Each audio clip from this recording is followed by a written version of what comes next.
There's quite a few things I like about this ice maker, countertop ice maker to be precise. First of all, it just looks sharp. It's a nice color. I like the black and white color, the way the edges are beveled and curved throughout. So it looks good sitting on the countertop. I like the clear cover, which allows me to see inside and see the ice being produced. The ice comes out of here and falls into this basket here. So that's easy to see with the clear cover. I could just glance at it and get an idea of the progress of the ice making.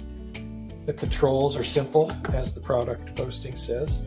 It's just an on-off button with a couple lights that say ice is full or add water. The directions make the process seem quite a bit more complicated than it is. You literally just pour water into this, and kind of hard to show that. There's a max line right here, and you pour it until it's up to that line. Put the ice tray back in, push start, and it runs great. And so it's just automatic after that. It produces ice pretty quickly. It's a small amount at first, but it just keeps on churning out the ice. And I would say in about an hour, it gets me at least half of this container full of ice, which doesn't look like a ton, but if you think about that full of ice, that's a pretty good amount of ice. I like the ice scoop being able to be stored in a couple ways. One way is there's this little tab back here, and you put the ice scoop in there.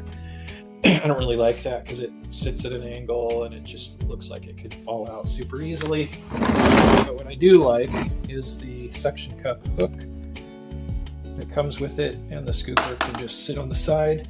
That could be put anywhere on this because it's a very slick surface that will work well with the suction cup. And I like it because it helps me know that I'm not going to lose the scooper, and it keeps the scooper off the countertop. As you've seen, the ice basket is removable. It's kind of funny that the product posting calls it a complimentary ice basket, because if the ice basket wasn't here, the ice would just fall into the water in the bottom and melt.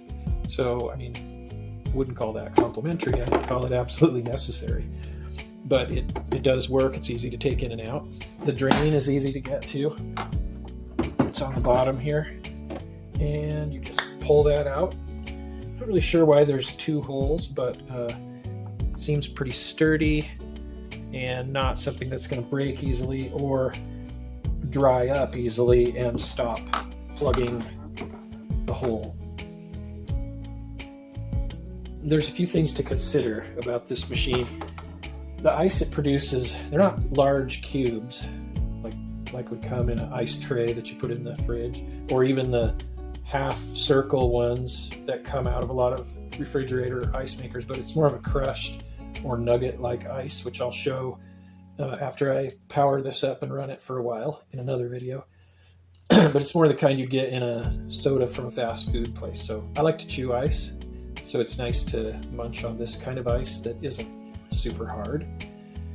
Another thing is to think about is I was running this ice maker when we first got it when I went to bed, but I could hear it through the floor. I'm on the second level of the house as it cycled on and off.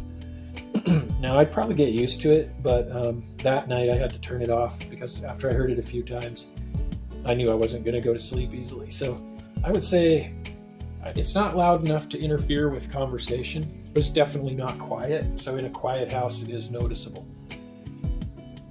There's a self-cleaning function that I didn't even use, even though it's talked a lot about. I did wash the unit inside by hand like it recommends, but after I ran it the first time, the ice tasted fine. You have to keep an eye on the ice level in the basket, and this will show when I produce some ice, because it tends to build up towards the outlet here, and then when that happens, it stops producing ice. So it may only be a quarter or a half full by the time it gets this little flow of ice up to here. So you do kind of have to tend it. I don't think you would just be able to let it run all night and then find it filled up in the morning because of that problem. The manual recommends at least 6 inches of clearance on the back and both sides. So that's definitely something to consider if you have that kind of space on your countertop. I have a bar in my house, so I ended up putting it there, which was great. And right now it's on my workbench, which of course worked fine, but I'm not going to keep it there. So you want to take into account the clearance. So I'll add on to the end of this video what it looks like after it's made some ice and what the ice turns out to look like. All right, it's been about an hour since I turned the ice maker on. You can hear the loudness of it. Like I said, not too much to interfere with conversation, but not super quiet if you're in the same room.